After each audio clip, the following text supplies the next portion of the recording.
Okay, so good morning. Okay, so welcome back after your nice CNY break. All right. Of course, if it was in a CNY was a weekday, then it would have been nicer, correct? Then we have a very, very long 1 week holiday. Okay, but it came in the weekend. Okay, but we still have some days off. Okay, so I sent an announcement, correct, about the ESP32. All right. After I sent an announcement and I tried it out, I saw that actually the latest IDE, you actually don't need to do some of the steps, because once you plug in the ESP32, it downloads the package by itself. Okay, so you can try it out yourself. Okay, so some of the steps may not work because that was for older Arduino IDE. Okay, with the latest one, I think it's a bit easier. Okay, you just need to plug it in and select the USB, then I think it auto detects and downloads the appropriate driver for you. Okay, so later I will demonstrate. How the whole thing will come together. Okay, and that will give you an idea of how you can put all the different subsystems together and start building the whole robot. Okay, so to do that, we need to complete this last topic on serial communication. Okay, so as before, the poll link is still active. Alright, so anytime you have questions, you just post it there and then we can discuss. Okay, so we're going to go through the serial communication. Okay, serial communications, we're going to do something that you are familiar with, which is the serial interface.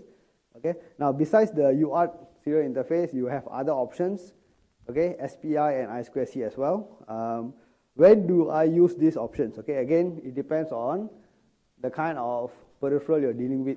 Okay, SPI bus is generally used for high frequency communication. So many memory chips. Okay, so if I want to interface to an external memory chip, okay, because I don't have enough memory on my current board, then I can use a separate memory chip and use SPI interface to communicate. Okay, I2C is more for lower bit rate products. Okay, or peripheral, some sensors. Okay, some add-on devices like A to D and so on can operate using I2C mode.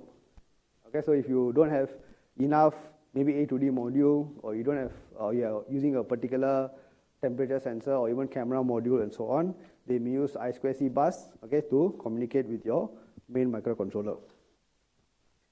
Okay, so why communicate serially? Because we basically want to make sure that the number of pins that we have do not grow exponentially because of all the data that we want to transmit and receive. Okay, so if you see down here, as my number of pins increases, the space that I need, okay, if I have this packaging. Okay, of course, there are different types of packaging. All right, those high-end microprocessors that you see on your PC and your handphones may not use this kind of packaging where the pins are outside. Okay, they use a different type of packaging where all the pins are at the bottom. Okay, it's all small balls. We call BGA, ball grid array. Okay, so if you ever take out your processor, okay, from your motherboard, you will see that it's everything soldered below the chip. Okay, so there are different type of packages, but generally when you have more pins to bring out, you may need a bigger footprint. Okay, and if I were to use, for example, actual wires, okay, to connect my peripheral to a controller, I would need a lot of wires. Okay, so in the past, before USB came along, USB saved people a lot of trouble. Okay, but before USB came along, we had a nightmare trying to connect devices. Okay, so I don't know whether you have seen. Okay, in the past when I had a laptop, a computer, okay, and I wanted to connect my printer, the very old school printer. Okay, I had to use what you call a GPIB cable. Okay, it's the kind of cable you whack someone, they'll get hurt. Okay, that is a very thick cable, a whole chunk of wires, and it's very heavy. Okay, and you need to connect that wire, okay, to your printer, and then you need to connect a card to your desktop, okay, and then you can communicate. Okay, so it was a very painful process in the past where there were physical wires for every data line that you had to transmit. Okay, so that was in the past. Then when USB came along, it solved a lot of problems. Okay, so basically, one of the idea of parallel buses is I have a single parallel bus. Okay, I have a single parallel bus that can connect to all my peripherals. All right, and then I select which device I want to talk to. Okay, so this is still being used. Okay, when you talk about memory interface. Okay, when you talk about memory interface, so in a case where you are talking to multiple memory chips. Okay, so if I have a microcontroller here, okay, and I have a few memory chips. Okay, so memory 1, memory 2, and so on. Okay, all of them may share the same bus. Correct, because all of them need to communicate through the same data bus with the microcontroller. So I share the same data bus, but I can decide which particular chip I want to activate at any time. All right, and that is using what we call a select pin. Okay, so in most hardware chips, they will have a specific pin known as a CS pin. Okay, CS is basically not computer science, chip select. Chip select pin, which will allow you to select a particular device while the other devices are inactive. Okay, so if I only want to talk to maybe this device, then I select this one and I sort of deselect the rest. Okay, so that will make sure that when the others are deselected, they do not conflict on the bus. Okay, I only talk to one device at a time. All right, so again, all of this is a possible solution, but you can see that the number of wires that I need is a lot. Okay, and if from 8-bit data, I go to 16-bit data, 32-bit data, it becomes more and more cumbersome to manage this. All right, so that is where serial interface comes in. All right, so in serial interface, basically you have one device talking to another device through a single line, okay, known as a serial line, and in some cases, you may also transmit the clock. Okay, so depends on the configuration. You definitely need the serial data, and clock is optional. Sometimes you have the clock, sometimes the clock is inherent within the data itself. All right, and you use a bunch of shift registers to shift the data out, okay, from the transmit side, and the receive side also uses shift register to shift the data in. All right, and now with this, you have the idea of, or the ability to reduce the number of wires drastically. Okay, why? Because you can have one data, okay, out of the microcontroller, one data in, okay, and then a single clock line over here. All right, so this is what you call full duplex. Okay, full duplex means I can communicate both ways at the same time. Okay, so I transmit and I can receive concurrently because it's two separate lines. Okay, so that is full duplex serial data bus. Okay, in some cases, your device doesn't operate like that. Okay, so if you think back at your EPP2, okay, when you have your RPi talking to your Arduino, correct? Okay, it is always the case of a master-slave relationship, correct? Okay, that means your RPi is the master that sends the command, then the Arduino processes the command and sends something back. Okay, so in that case, okay, you don't need full duplex, you only say half duplex. That means at any point of time, only one device uses the bus at a time. All right, so as long as you know what kind of a handshaking protocol you are putting in place, then you can decide whether I need a single line or I need two lines. Okay, depends on what you are doing. All right. So in general, asynchronous serial communication looks something like this. All right, and what happens is in asynchronous, we eliminate the clock line. Okay, so in synchronous, we have the clock transmitted together with the data. In asynchronous, we eliminate the clock. Okay, so because I eliminate the clock, that means transmitter and receiver both must generate their own clock, okay, locally. All right, which means that both of them must already have some arrangement beforehand, correct? And this is not something that you do on the fly. It is not the transmitter sends some information and then the receiver can automatically decode. Okay, we as the designer must say that, okay, if I'm operating at this particular bit rate, then transmitter and receiver both must operate at the same bit rate. Okay, so you must pre-configure before.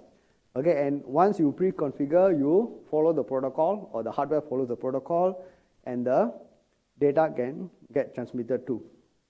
All right. So by default, okay, in asynchronous transmission, the idle line, okay, is basically what we call a high. Okay, so by default, the line is high. If nobody is transmitting, then when the transmitter decides to send some data over, it pulls the line low, okay, and then you have the start bit. Okay, so the very first line that you pull low, that means you are starting a new transmission. And once you start the new transmission, then you send the data packet. How big is the data packet? Could be 8 bits, could be 9 bits. Okay, depend again on configuring the hardware in the controller. And after that, you have a parity. Okay, a parity is basically used to detect errors in your byte packet that you send over. Okay, so again, these are things which we have covered before, but we will just recap. Okay, so that is basically one complete message, which is a start packet, a data packet, parity, and then the stop bit. So once I finish, I have a stop bit, okay, which is also high, to indicate that I am stopping the transmission. Okay, so this is a very basic, simple protocol, and it works in most cases. Okay, now, like I said, we need to pre-agree on the transmission rate. Okay, so in most cases, let's say we use 9600 or 19200, doesn't matter as long as the transmitter and receiver both agree to this. Okay, now this is a important thing you must understand. Again, those in my class before, you know about this. Baud rate. Okay, what is baud rate?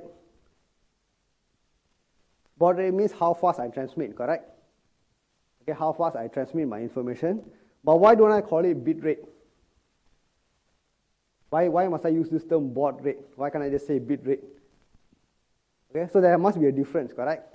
The baud represents something that bit doesn't represent. Okay, so this is a common misconception. So what is baud rate and what is bit rate? Okay, so if I say 9600 bits per second, you know that each bit is representing a particular logic level, correct? When I receive a bit, okay, if I say 9600 bits per second, okay, you know that I'm only expecting a logic 1 or logic 0 as each bit. Okay?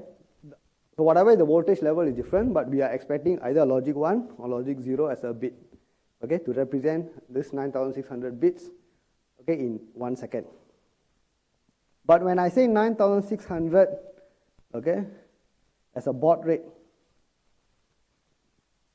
it is different. Okay, it can be the same, but it can also be different. Why? Because this represents symbols per second.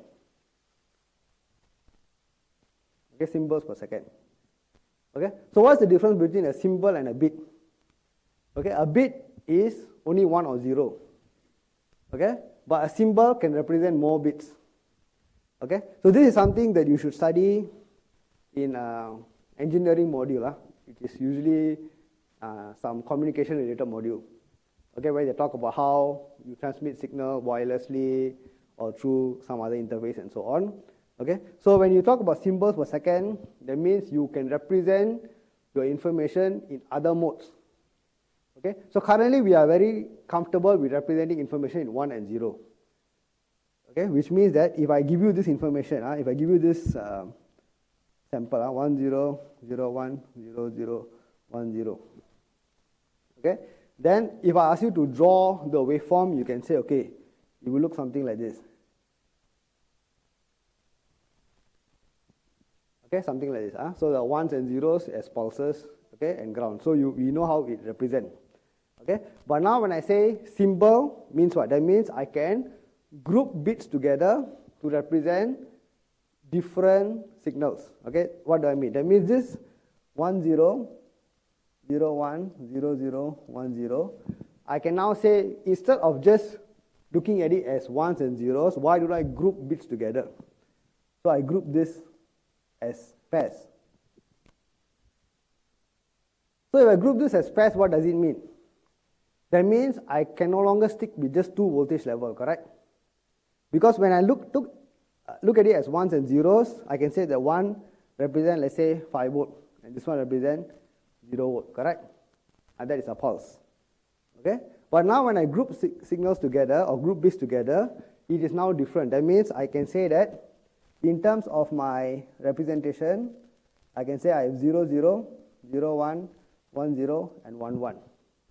And where 0, 0 is 0 volt, 0, 1 is maybe 1.25 volt, 1, 0 is 2.5 volt, and 1, 1 is 3.3 volt or something like that. So I'm now using a difference in analog voltage to represent a group of bits together. It's no longer just ones and zeros. So this 1 and 0 will now be, okay, so if I were to draw the waveform for this 1, 0 could be 2.5 volt, then this one will be 1.2 volt, then this will be 0, and so it will look something like this. Okay, so when you look at the waveform, it is no longer just 1 and 0. Why? Because I have different voltage level, and each voltage level is now representing a group of bits. Okay, I can extend this, correct? Now instead of 2 bits, become 4 bits. Okay, so it all depends on how accurately I can represent different voltage level on my transmission line. Okay, so again, these are all what you call modulation techniques. Okay, so if you study this in engineering, you will understand there's amplitude modulation, frequency modulation, phase modulation, and so on. That means I can change the characteristics of an electrical signal to represent different information. Okay, so we are not limited to 1 and 0. Okay, so that is the difference between baud rate and bit rate. So when you say baud rate, we are talking about symbols per second, but in a simplistic context, we can say that in our situation, the baud rate is equivalent to bit rate. Okay, because we are still representing the information as ones and zeros.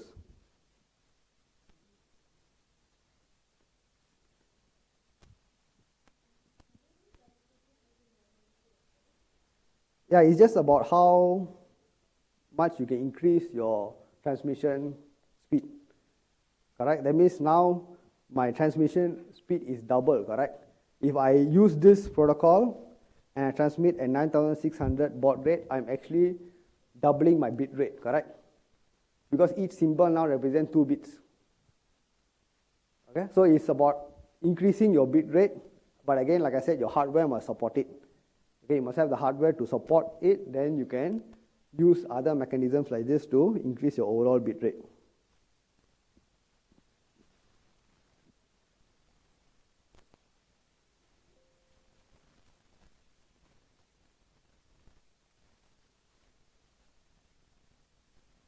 Okay, so error detection. Okay, so we talk about the parity bit.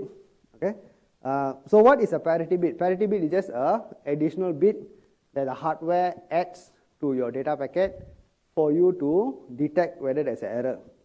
Okay, so for example, if I send this data 0111 0111, okay, I send this data, and let's say I choose even parity. So if I choose even parity means what? That means I must have an even number of ones, correct, when I receive. Okay, when I send and receive, I must have an even number of ones. So currently I have 6 ones, correct, which is already an even number. Okay, so the parity bit that the hardware will generate will be a 0. Okay, because I already have an even number, so I just add a 0 to it. Okay, now I transmit over, okay, the transmission line, okay, and then I receive. Okay, so if I receive 0, 1, 1, 1, 0, 1, 1, 1 with 0, then on the receive side, what will happen is I will also have to configure that it is even parity, okay, and I will check how many ones there are.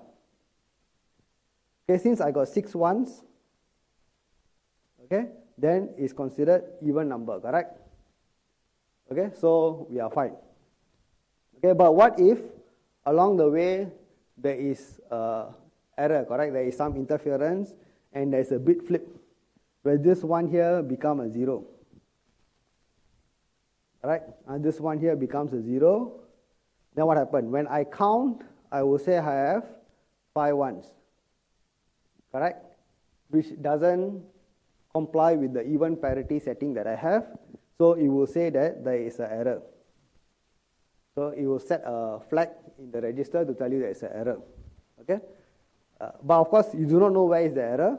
Okay? Like I said, this is a very simple, very basic check. Okay? But again, this is not foolproof because it doesn't work for even number of errors. Correct? If another bit also flip, then what happened? It will say there are 4 ones, and it will still say it's correct. Okay? But actually this is wrong. Correct? This is actually wrong, but it will still say it is correct. Okay? Because 2 bits have flipped. Alright, so a parity check is just a very basic check that can help you in single bit or odd bit errors. Alright, but it doesn't really give you a lot of protection, and it doesn't give you the ability to correct the error. Okay, so to have more level of check, you have again the other mechanisms which we are not going to cover, but again this is a simple way for you to detect error. Okay, so how do I handle the asynchronous communication protocol? Okay, so we know that information is asynchronous. We don't know when it's going to come. All right, so we are going to explore both the options, which is polling and interrupt. All right, so the lab and the sample code I'm going to show you is polling based. Okay, but the actual project you need to implement the interrupt based. Okay, so we are going to go through an example of how you can create some structure to implement this. All right, so one way is you can say that I have a transmit ISR and receive ISR. Okay, both of them running. Okay, as and when you have to transmit data or when you receive data. Okay, and you both of them connected to the actual serial interface here. All right, and we are going to explore this option known as a circular queue. Okay, how does the IRQ handler work? All right, so for the ARM Cortex, okay, you have only a single IRQ handler for each UART module. Okay, so there are 3 UART modules, okay, UART 0, 1, and 2, which we will look at in a while. Okay, but for each module, you have only one IRQ handler. Whether it's transmit that triggers it or receive that trigger it, you will only jump to one IRQ handler. Okay, and inside the IRQ handler, you need to check which flag has been set. Okay, so there are separate flags that will be set for transmit interrupt as well as receive interrupt, and then you need to go and do the appropriate action inside the IRQ handler. Okay, so let's look at this idea of how we can implement queues. All right, so before we go into this, let me just say you don't need to implement queues, okay, for the project. All right, and why are we going through this? Okay, if you don't need it, because a queue is a very, very efficient mechanism for you to use in a situation where you have a lot of incoming data, okay, and you need time to process it. Okay, so if you're in a situation where you have a lot of incoming data from multiple sources, then you need to buffer it first. Okay, and then you process it as and when the resources are available. Okay, so then is where a queue is useful. Okay, in our case, why it's not necessary is because whenever you send a command to a robot, you expect the robot to respond immediately. Correct? When I press a button, say move forward, it's supposed to move forward. Okay, it's supposed to turn, it's supposed to turn immediately. Correct? So the response that we expect is immediate. Okay, it's not the case where I press a few buttons and then later on it will process. Okay, so again, in our case, we don't need to use it, all right, but it's a good structure to learn, okay, and how to implement it. Okay, so we're going to use a queue, all right, and a queue basically has 2 pointers to it. One is the head and one is the tail, all right, and then we're going to see how this whole thing works. Okay, so we're going to define a queue, okay, or size 32, okay, 32 bytes, okay, and then we have 3 pointers, all right, head, tail, and size, and then we have a queue for both the transmit and the receive. All right, so when I initialize the queue, what am I doing? I am saying that all the data is initially 0. So inside the queue, okay, the data is initially all 0, okay, and both the head and tail point to the same place. Okay, head and tail point to the same place. All right, and then the two check that I need to do is whether the queue is empty or the queue is full. How do I know if the queue is empty? If the size is 0. Okay, if the size is 0 means the queue is empty, there is nothing in the queue. If the size is equal to the queue size, that means it is full. Alright, so these are the two checks that I will need to use later on. Okay, so these are the two functions to add data, or enqueue, or dequeue, which is remove data from the queue. Okay, so let's look at an example. So this is my queue. Alright, and what am I going to do? If I call this enqueue function, that means I need to provide it with the queue and the new data, correct? Okay, so let's say this is a transmit queue, and I pass in a new data. Okay, I pass in a new data.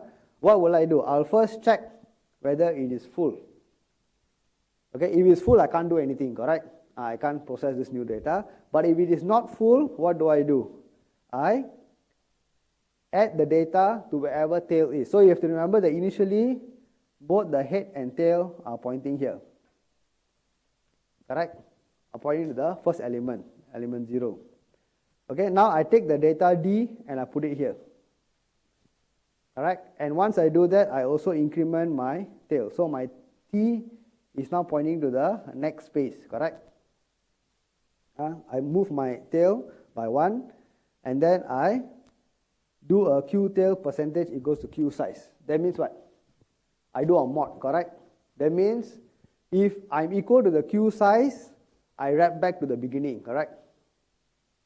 Okay, if it's equal to the Q size, then I wrap back to the beginning, which is element 0. So I will be able to increment my tail all the way until I reach the last element, correct?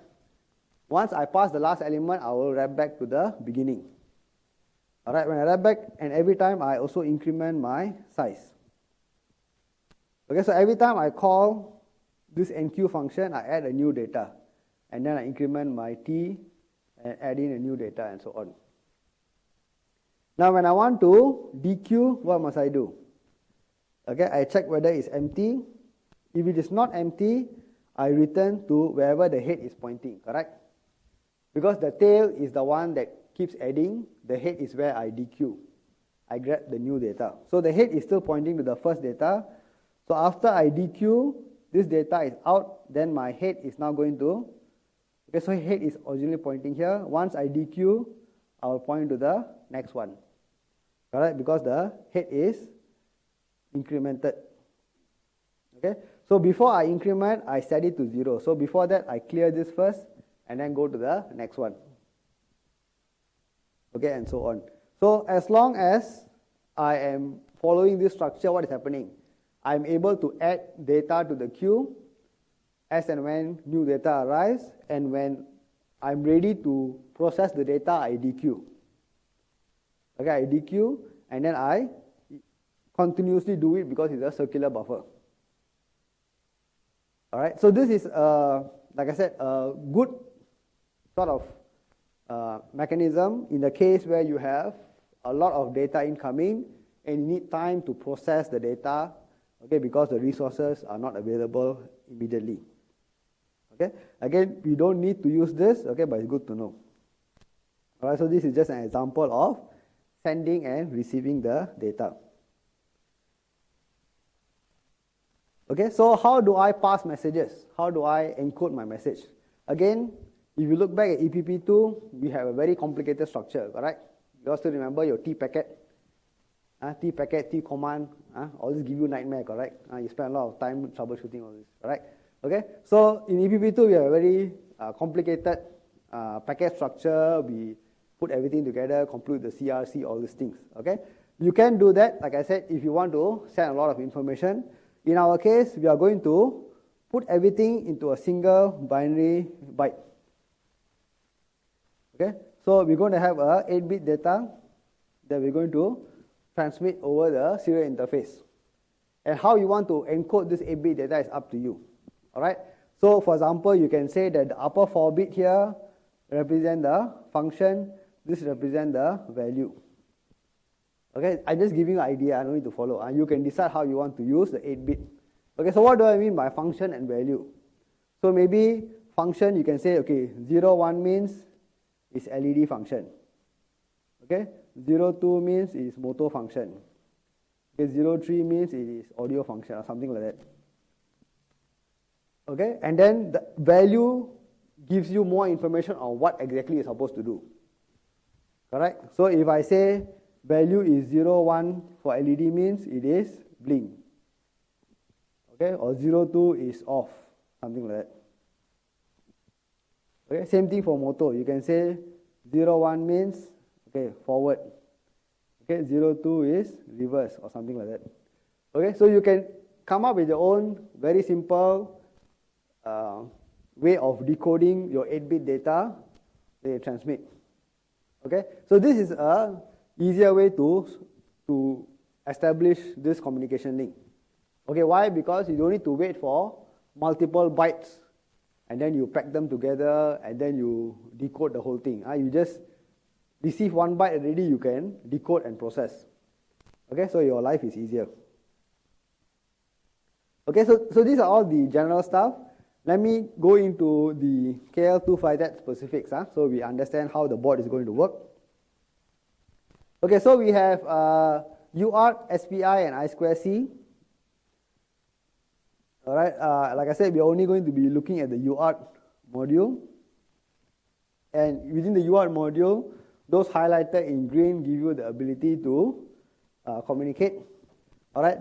Again, be mindful of the PTA1 and PTA2. Do not use these 2 pins. Okay, do not use these 2 pins because they are also, because port A is used for the serial interface for the USB debug. Okay, and if you mess up that portion of it, your board dies permanently. Okay, so do not touch port A, 1 and 2. Okay, as much as possible, try to avoid port A, okay, and use other ports. Okay. So for UART, all those highlighted in green are available. All right, but you only need to use one of the ports. Okay, and I'm going to show you which one. All right, and as before, we have clock gating. All right, so you have a SCGC4 register where you have the power enable for the 3 UART blocks. Okay, so UART 0, 1, and 2. Okay, so for UART 0, it is the actual UART block that is used by the debugger. So when I open my Keel IDE and I click on the debug, it is actually using the UART 0 on the board to communicate. Okay, so UART 0 is not available for us to use. Okay, so we don't touch it. We have only UART 1 and UART 2 available for the actual protocol. Okay, so let's look at the transmit and the receive block. Okay, so it's very similar. Almost all serial interface blocks have the same structure where you have a shift register to shift the data out for you, okay, one by one. All right, then you will have some parity generation if you want to generate parity. Okay, so if I want to add parity check to my code, I can do it. If not, it's fine. Okay, then you also have your interrupt request, okay, based on whether you set the flags. Okay, and ultimately, the data comes out through one particular pin.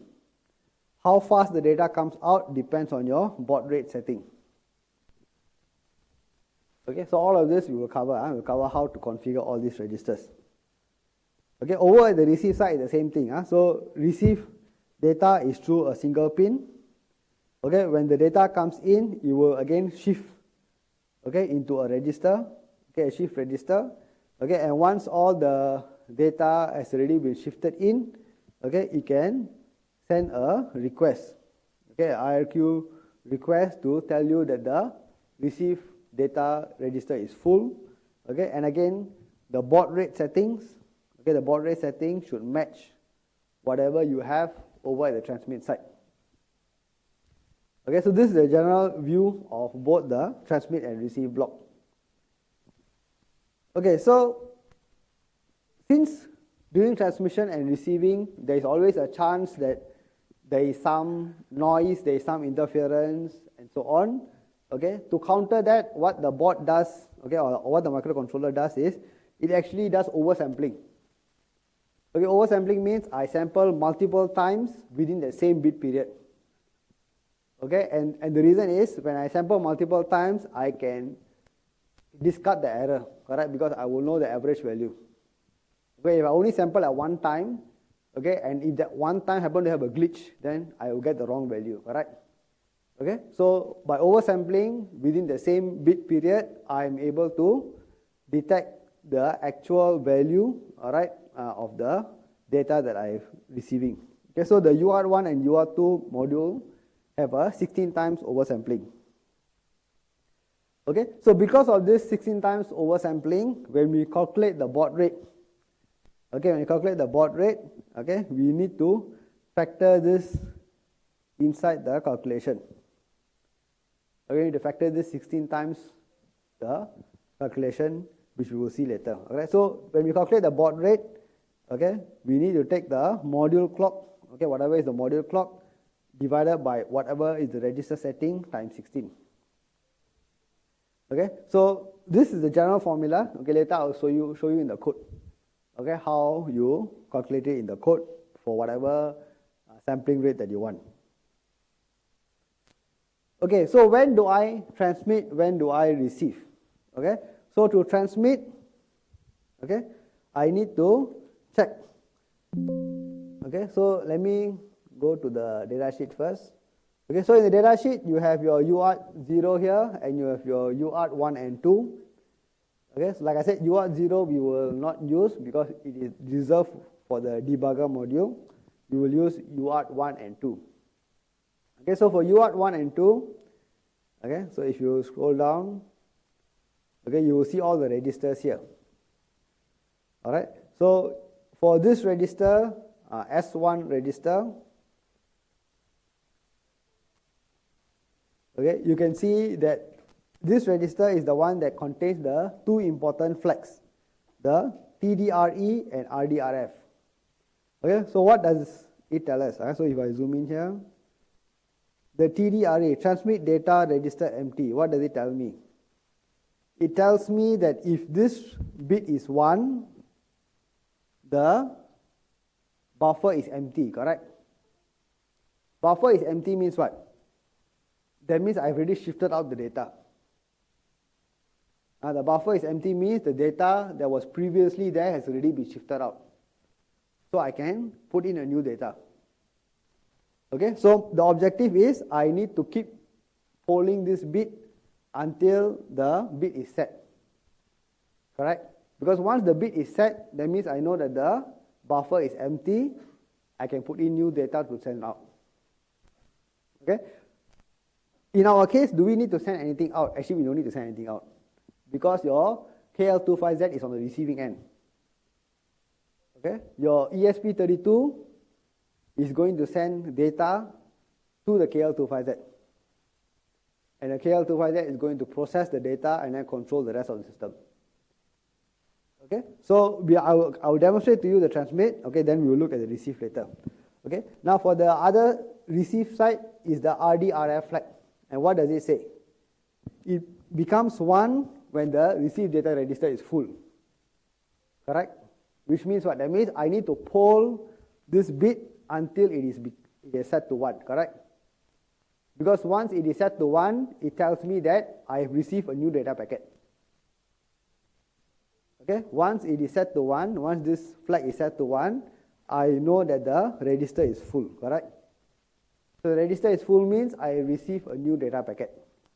So I need to process this new data packet. Okay? So that is basically what this 2 is about. Okay? And where do I get the data from? Okay, where do I get the data from? I get the data from the D register. Okay, so the UART register is basically the register that holds the information of whatever that I have transmitted or whatever that I receive. Okay, so you can look back over here at the structure, the hardware structure.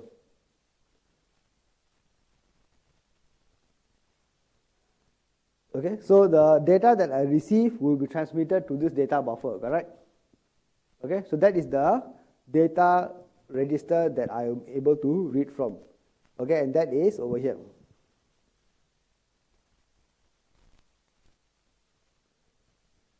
Okay, UART XD. Okay, so you will see all this in the code in a while. All right. Now, this other register UART C1, okay, do I need to use it? Okay, this is only if I'm interested in parity. So if I'm not interested in parity, then I no need to use this register. Okay, if I want to add parity, then I can set this. Okay, now this other register is the UART C2. Okay, UART C2 has 4 bits that we need. The two important ones are this, TERE, whether I enable the transmit and I enable the receive. Okay, if I enable the transmit and enable the receive, then I need to set these 2 bits. Okay, then the other two that I need to look at is this. Do I want to use interrupt? Okay, so again, the lab, initially we will do polling method, then you try the interrupt on your own. Okay, but when you want to enable interrupt, you need to set these bits.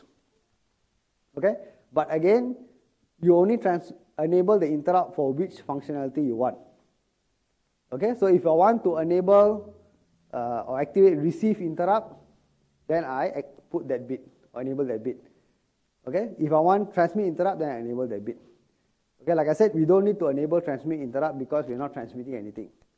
Okay, the KL25Z is the receiving end. Okay, so when you are going to the interrupt mode, you just need to activate the receive interrupt alone. Okay, you don't need the transmit interrupt. Okay, now this S1 register is for what? It is again to tell you if there's any error. Okay, now do you need to worry about this? Not necessary. Okay, but you need to look at these 2 registers or these 2 bits, correct? The TDRE and RDRF. So when I'm transmitting data, I need to poll. If I'm using polling method, I need to check this register to see if this bit is set. If I'm receiving data, okay, if I'm receiving data, then I check this register to see if this bit is set. Alright, so I need to come back to this register to check on either TDRE or RDRF, depending on whether I am transmitting or receiving. Okay, so the poll software, we will come to that later, okay, in the code itself. Okay. Alright, so that part, don't worry, later we will go through the whole code. Okay, the interrupt, like I said, I will leave it to you to try. Okay, what you need to do is, you need to make sure you enable the receive interrupt. Okay, in your case, when you are trying the interrupt mode of operation. Okay, and inside your IRQ handler, like I said, you have a single IRQ handler that will activate regardless of which interrupt triggers it. Okay, that means whether it's transmit or receive, I will still dump to the same interrupt service routine. Then inside the interrupt service routine, I need to check whether TDRE is set or RDRF is set. Okay, so if this is true means, that means it is a transmit interrupt. Okay, if I check for the RDRF flag, then it's a receive interrupt. Okay, so I need to do this additional check inside the IRQ handler. Okay, because the IRQ handler is a handler that handles all the interrupt for that particular module. Okay, so I need to come in and check whether did I get interrupted because the transmit flag was set or the receive flag was set. Okay, so this is something that you try after you see the polling method. Okay, so if I want to check for the receive interrupt, okay, then this is what I must do. I will check the S1 with the RDRF mask. So if this flag has been set, then I know that the interrupt was triggered because I received a new data packet. This is what I want to check. Okay, again, you don't need to do the queue, circular queue buffer all. You can just take the data directly from the UART. Okay, so I just need to do a direct read from this register. That is the data that I've received. And then I process it with whatever way I have designed the protocol. Okay, so it's 8-bit data. You decide how you want to deal with 8-bit data. Okay, so again, error, we don't need to worry about error because, again, of course, rightfully, you want a system to be more robust, you have more of a complex handshaking mechanism, correct? Okay, in our case, it is more simple, correct? Because if you press a button, your robot never move, what do?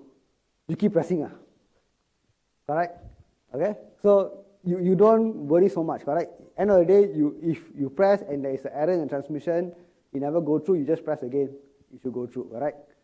Okay, so in our case, we can, of course, you can make it more complex. You can say that if there's an error, I send back data, then you send me back again.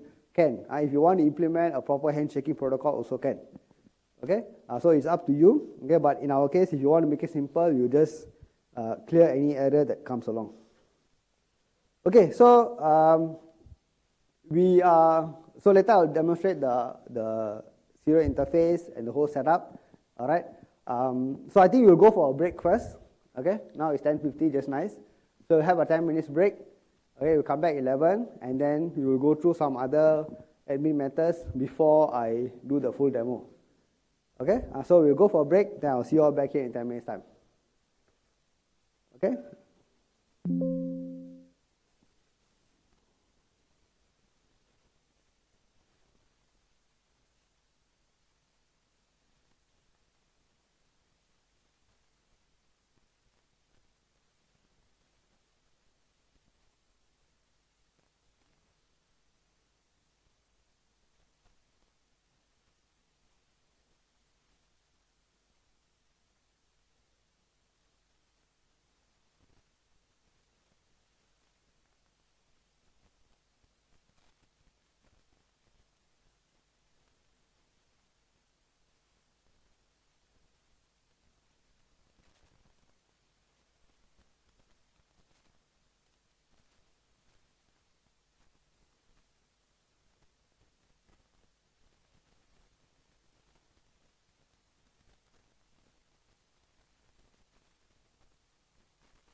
Okay, so let's go through the code, all right, and understand how it works. Okay, so for this code here, okay, which we are going to be using, we are operating at 9600 BPS, all right, and I'm running my core at 48 megahertz, all right, and the bus clock is at 24 megahertz, half of it, all right. So basically what you have is this, okay, and this is the baud rate. Okay, so I am using port E 22 and 23. Okay, port E 22 and 23. So what is port E 22 and 23? Okay, so we need to come back here, okay, to look at the multiplexing. Okay, so if you see down here port E 22 and 23, it is mapped to UART2 transmit and receive. Okay, so like I said, you can use UART1 or UART2. Okay, up to you. So in this example, I'm using UART2 transmit and receive. So I map it to port E22 and 23. Okay, so under port E22 and 23, these are considered the alternate 4 functionality. Okay. Alright, so that's the first thing. Now the next thing here is, since I'm using port E and I need to enable power to the UART module, I need to enable this too, correct? So this is to enable the clock. So just now we saw that the UART module is SCGC4. Okay, SCGC4, alright, you enable the UART2 power, and since I'm also configuring port E mux function, I need to enable the port E power as well, or the clock. Okay, so I need to enable the clock to both of these ports. Alright, and since the UART functionality is alternate 4, I set the mux to 4. Okay, all this you are familiar with already, correct? We will be doing this for each of the peripherals, so you understand the syntax, how it works. Okay, so we clear the mux bits, then we set it to a new value which is 4. Alright, now since I am going to configure the transmit and interrupt, okay, what I need to do is I need to make sure that by default or before I do anything, I disable the transmit and receive first. So I go to the UART C2 register and clear, this is to clear the TE and RE. Okay, so where is this UART2?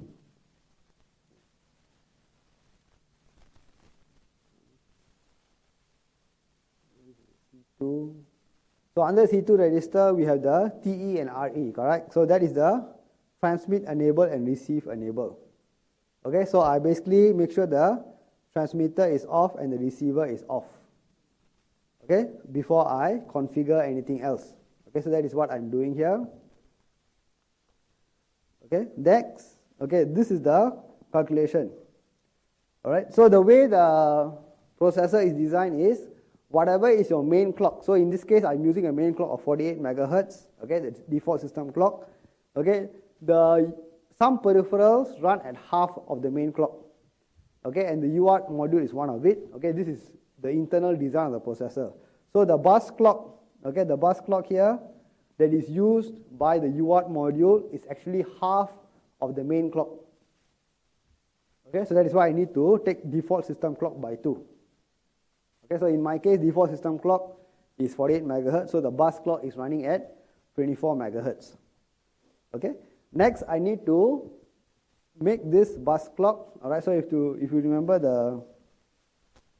the formula, we need to find the divisor value. So this divisor value is the one that I'm supposed to put inside my baud rate configuration register. Okay, because I want to configure a particular baud rate. Okay, so this is the formula I need to use, which is the bus clock, which is the clock I'm running at, divided by baud rate that I want. And what is the baud rate that I want? Okay, the baud rate that I want is 9600. Okay, 9600. All right, and I need to remember to add this divide by 16. multiply by 16 because I oversample. All right, my UART1 and UART2 module, there is a default 16 times oversampling, okay, by the hardware. So I need to factor that in when I do the calculation. All right, so this final value that I get, okay, has to be put inside my baud rate register. Okay, so this baud rate register, okay, is actually a 13-bit baud rate register. Okay, so this is divided into two parts, BDH and BDL, and I need to shift the bits to both the registers. It is similar to, if you remember your Arduino Uno, when you do a to D conversion, it's 10-bit, remember? The 10-bit is across two registers. Okay, and then you shift the register to get the final value. All right, so it's the same thing. Okay, this divisor value, which is the baud rate divisor, is 13-bit split across two registers. Okay, and to make sure the correct value go into the correct register, I need to put them separately, BDH and BDL.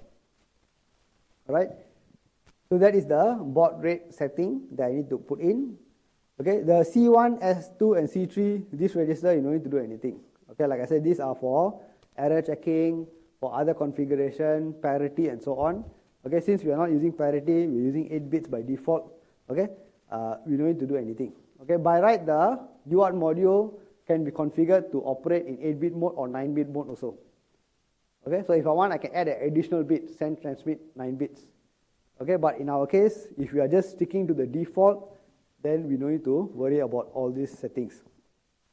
All right.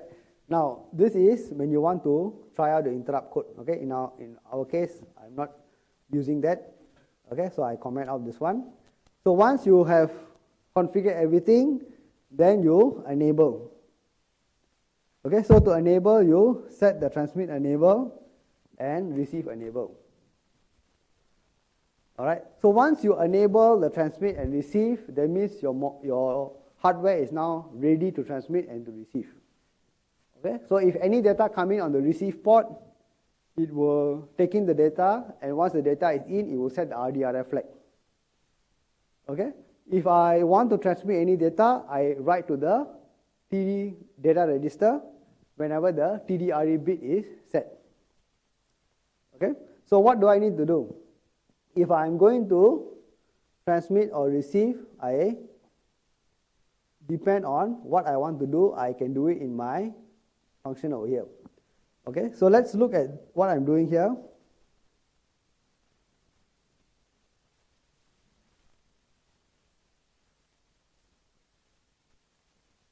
So where is my transmit?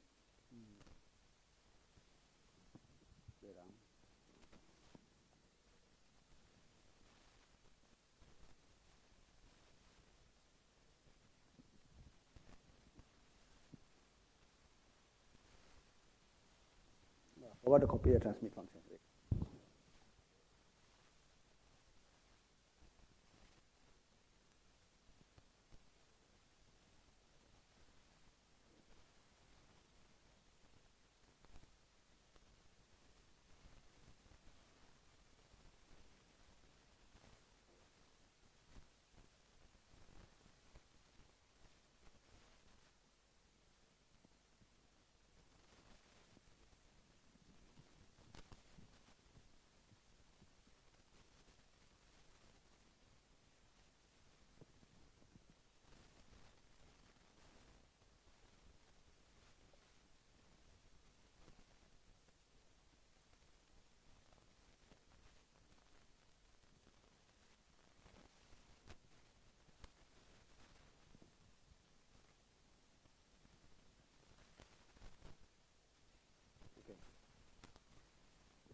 Okay, so the transmit function is here, UART2 transmit pull.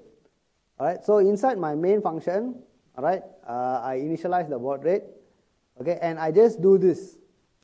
I just do a transmit pull of this data over here, okay, 0x69. Okay, we will see that in a while, wait first. Okay, 0x69. Now, this 0x69 transmit, what happens here? When I call this function, I doing polling method, so I'm stuck in this loop, okay? until the TDRE bit is set. Okay, why? Because the S1 register just now we saw, okay, when the TDRE bit is set, then I know it's empty, correct? When it's empty means I can transmit a new data. Okay, so I am stuck in this loop, okay, while the TDRE bit, okay, is 0. Okay, but once the TDRE bit is set, I will exit the while loop, correct? Once the TDRE bit is set, I will exit the while loop, and once I exit the while loop, what do? I take the data and I put into the D register. Once I put the data in the D register, what will happen? The whole process will start, correct? The hardware, okay, as we saw here,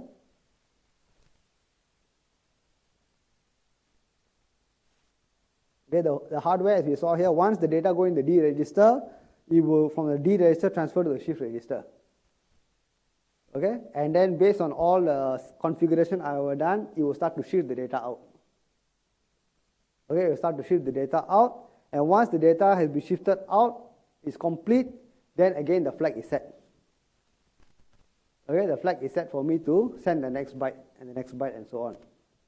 Okay, so basically in the transmit mode, okay, in transmit mode, all I'm doing is I'm waiting for this bit to be set. Once the bit is set, I'm able to transmit the data out.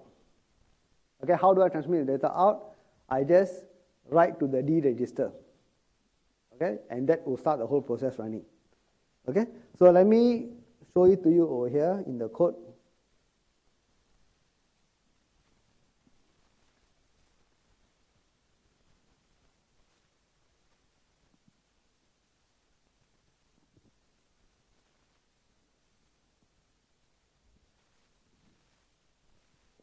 Okay, so this is the same code that is there.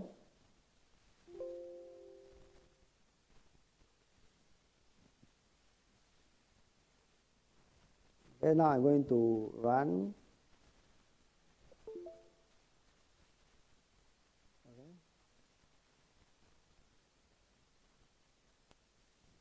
Okay, so this is my data.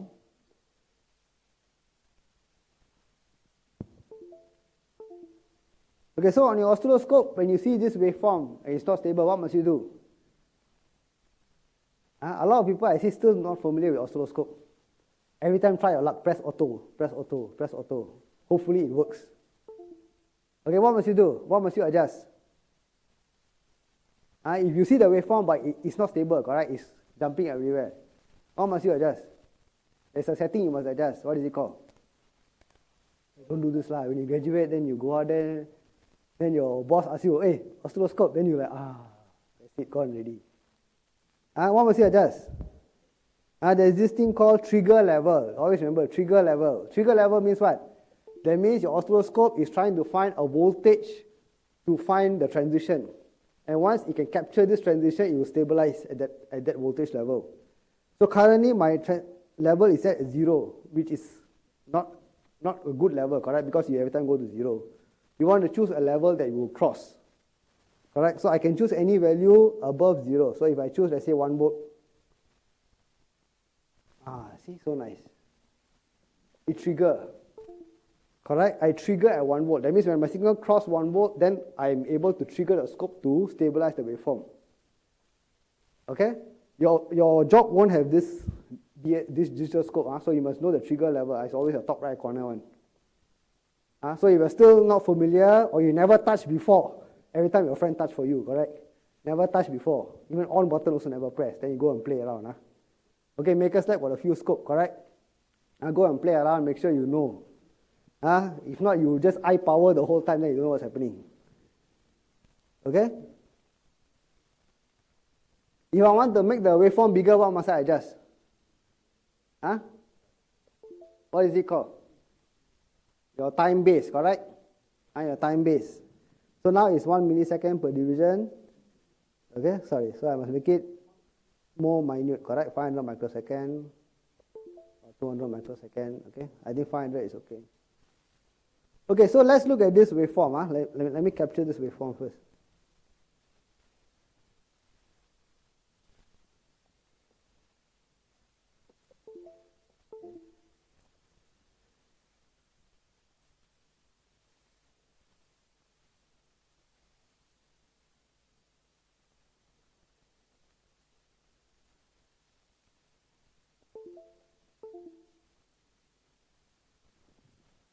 Okay, so let's come back here.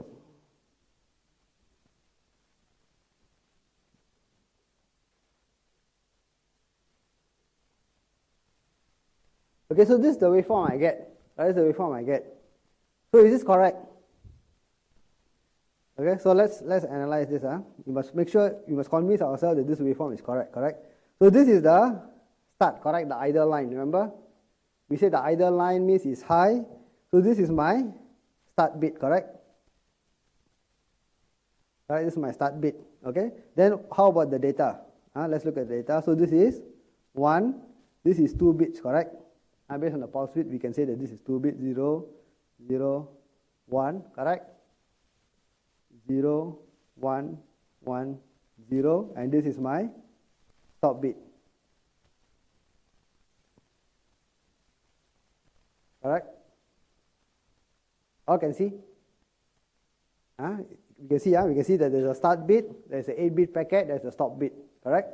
Now, if I look at the actual data that I send, okay, this is in hexadecimal. This is 0x9 and this is 6. Correct? 1001 and 0110. Correct? Okay, so in hexadecimal it is 9, 6. Okay, so but the data that I transmit out is what? 69, correct? Okay, but then I'm seeing it in the reverse way. So is it correct? Is it correct or wrong? Okay, so again we need to come back to the block. What do you see from the block? What gets shifted out first? Your bit 0, correct? You can see from this that the bit 0 gets shifted out first, correct? 0 all the way to bit 7. Correct? So even though I say that I'm transmitting 69, okay, so in binary I'm transmitting 69, 0, 1, 1, 0, 1, 0, 0, 1, correct? But this is the one that transmit out first, correct? So when I look at on the scope, it looks reversed, but actually it is still correct.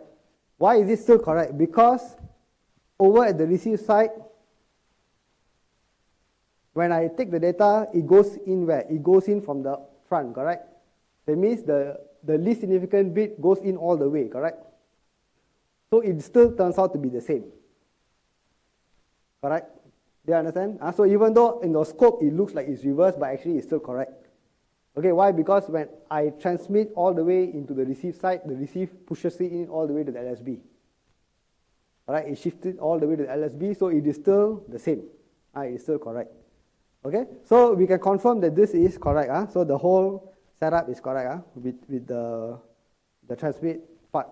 Okay, so now let me show you the final part. Okay, give me a minute. Let me set up.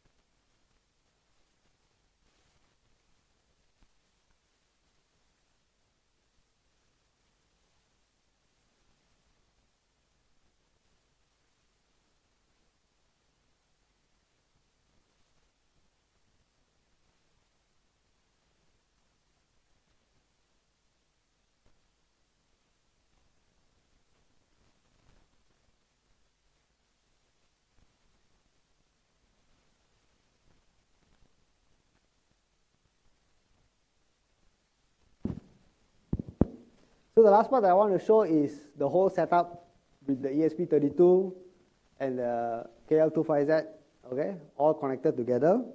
All right, so you understand how the whole flow is.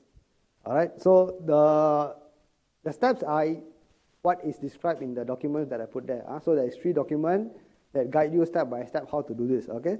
So let me set it up first, then I'll show you, then I'll explain to you how the whole thing works.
Okay, so the whole sequence is outlined in the 3 PDF documents. So this is the last one where the interface all comes together. All right. So in this example, what I'm going to do, like I said, is I transmit 1 byte at a time, all right? And that 1 byte basically means that I segregate upper 4 bits, the lower 4 bits to represent some information. So upper 4 bits say LED, and the lower 4 bits tell me which LED or what color to light up and so on.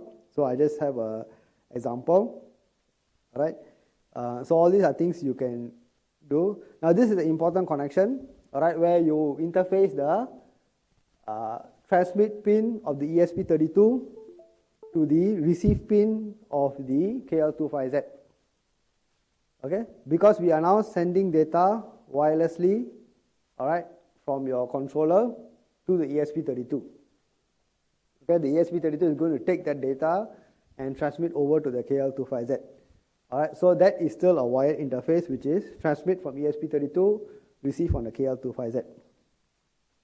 Okay, so let me.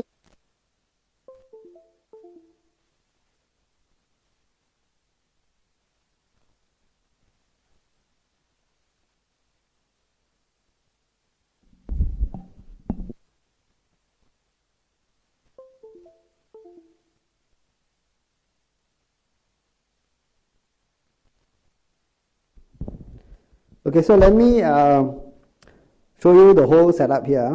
I will try to zoom in if I can.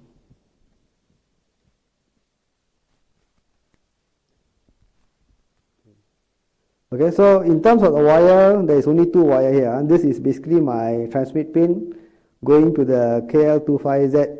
Okay, this is the receive pin. Okay, the KL25Z, then I connect the 2 ground together.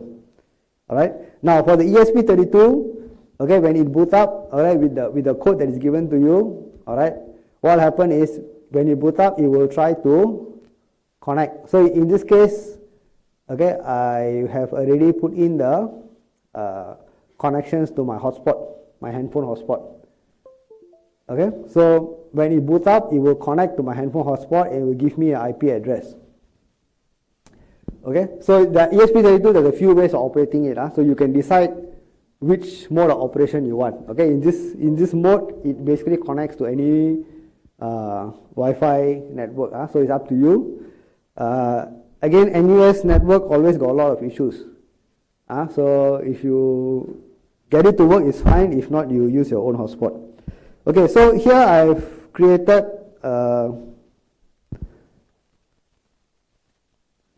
okay, let me show you here. Okay, a sample app. Okay, it's not very clear. Okay, where I key in the IP address and then I can connect. Okay, so let me key in the IP address first. 192.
Okay. Okay, so over here I have connected. Let me see, how can I show this? Okay, so when I click on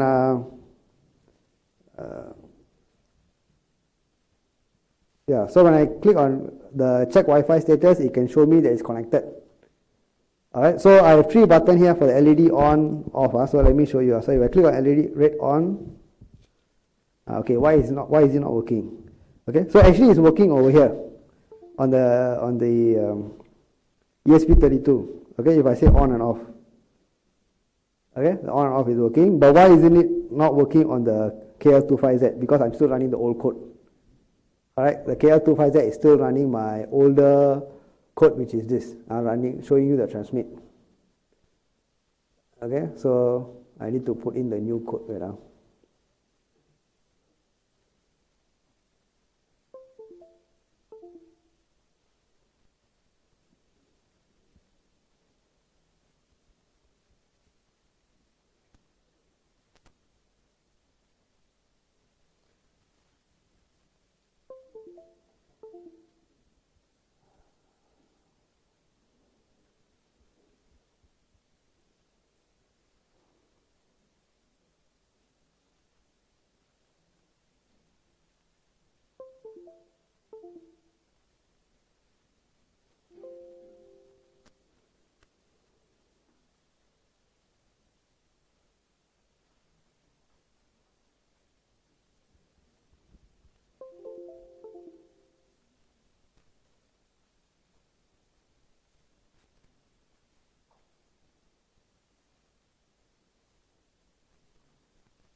Okay, so now this code that is running, okay, basically I am doing some check. Alright, so this check over here is basically corresponding to the data packet that I'm transmitting. So over at the ESP32 side, okay, I'm transmitting all of this. Okay, 0x30 or 31, whatever, depending on what button I press. And over here I am decoding that data, okay, to see what to do. Alright, so if I come back here now if I press the red on, see the red LED light on. Okay, if I say off, okay, so this is basically the whole flow. That means your controller, okay, is now connected to your ESP32, and your ESP32 is relaying the information through serial interface. Okay, so of course, like I said, this app is up to you to decide whether you want to create app, you want to use PS controller, or all is up to you. Okay, but this is the idea of putting everything together. Okay, so let me show you the code. It's not very complicated. Okay, the sample code is already given to you. Okay, and basically what I'm doing here is I'm just doing 2 things. Okay, so this serial write here, this serial write code is to do the actual data transmit over the serial port. Okay. Now this red LED on, blue LED on response is basically to display on my app. Okay, but that is again optional. Alright, and all I need to do is basically check whether the particular sort of link is set in the code.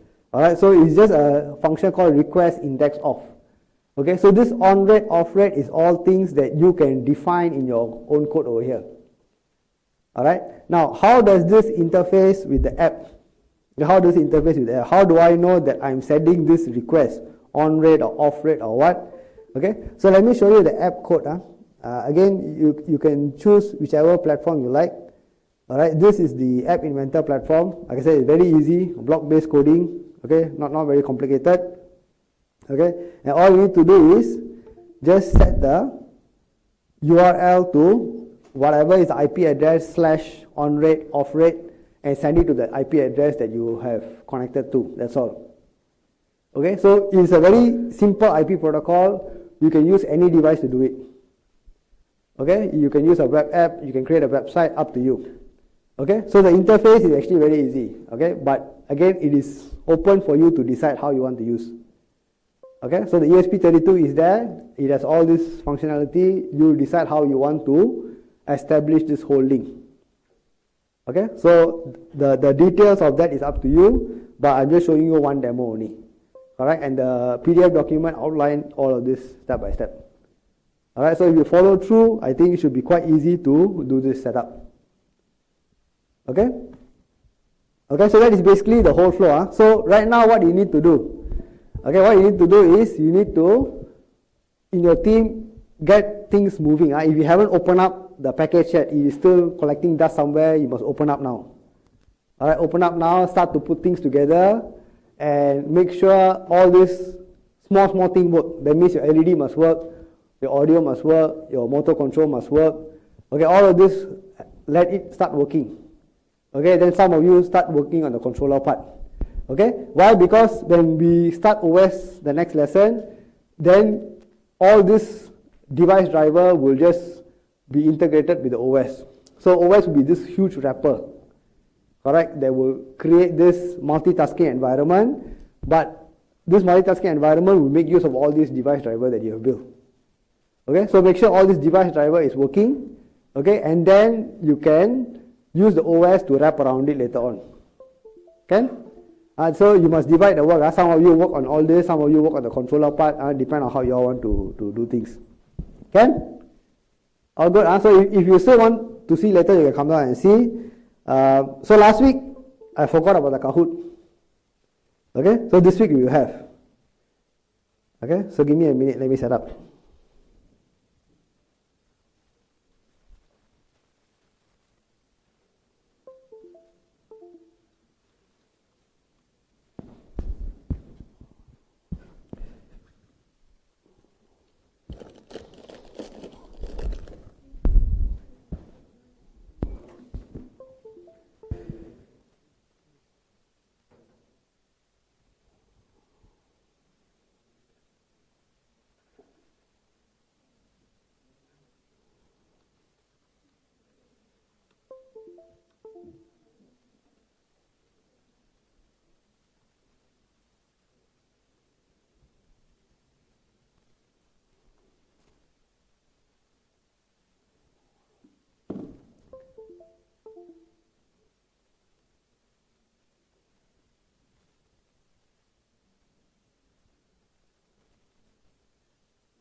Okay, anybody else joining?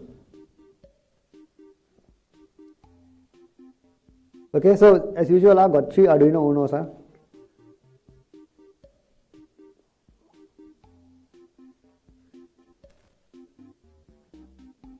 Okay, let's start. So it's on today's lecture topic.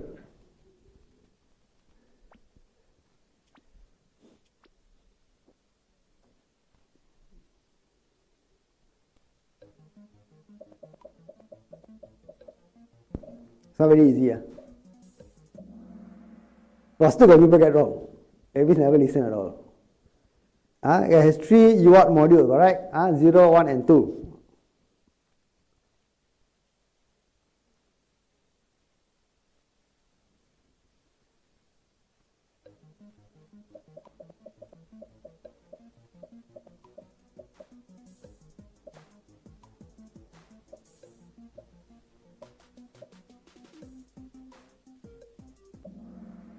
So SCGC 4. Alright, so there were 2 SCGC registers involved. Alright, one is for the UART module, the other one is for the GPIO module. These are the only 2 SCGC that we deal with today. Okay.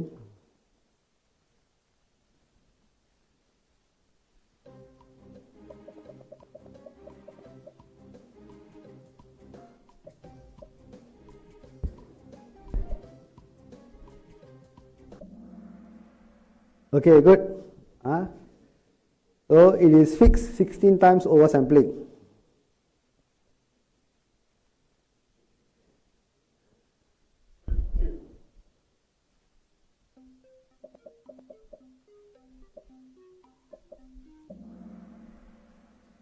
Okay, so I explained this a few times, correct? It is only a single IRQ handler. Inside the IRQ handler, you check for the flag. You check for the flag to decide whether it's transmit interrupt or receive interrupt. Okay, so it's only a single IRQ handler, not 2 separate IRQ handlers.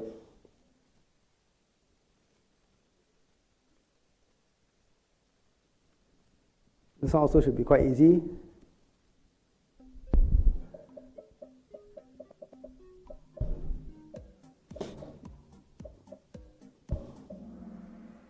Okay, so to check if I receive a new data packet is the RDRF. To know if I can transmit is TDRE. Okay, TERE is transmit enable or receive enable. Okay, that is the general bit to enable the function. Okay? Okay, so the next question is a C programming question. I tell you first.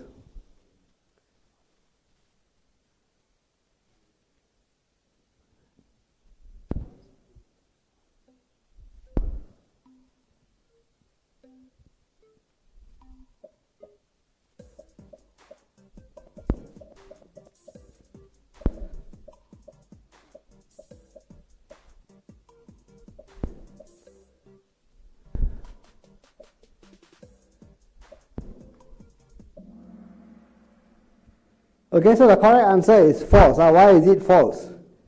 Because when you do this check, what will happen? This is a common mistake, correct? C greater than B is 30 greater than 20 is true, correct? But true means what? The result is 1. Correct? It is a Boolean comparison, correct? True or false means when it's true, the result is 1, but 1 is not greater than 10. Correct? Okay, so this is a common mistake, correct? We try to translate mathematics directly into code. So what must you do? You must do an AND operation, correct? You must do if C greater than B and B greater than A, then that is a correct check for 2 separate mathematical comparison. Okay, so the correct answer here is false. Okay, so the winners, WX, Merck and Hao Yang. Please come and collect your Arduino Unos, please. Okay, so next week we will be starting the OS part. So we're starting the OS part. We are done with all the device drivers.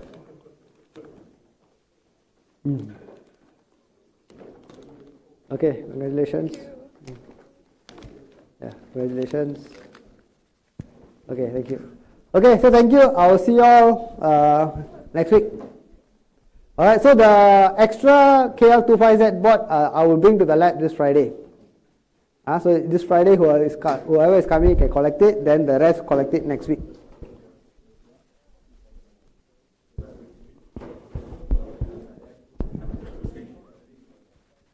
Okay, anybody want to see the setup of the whole system can come down and see as well.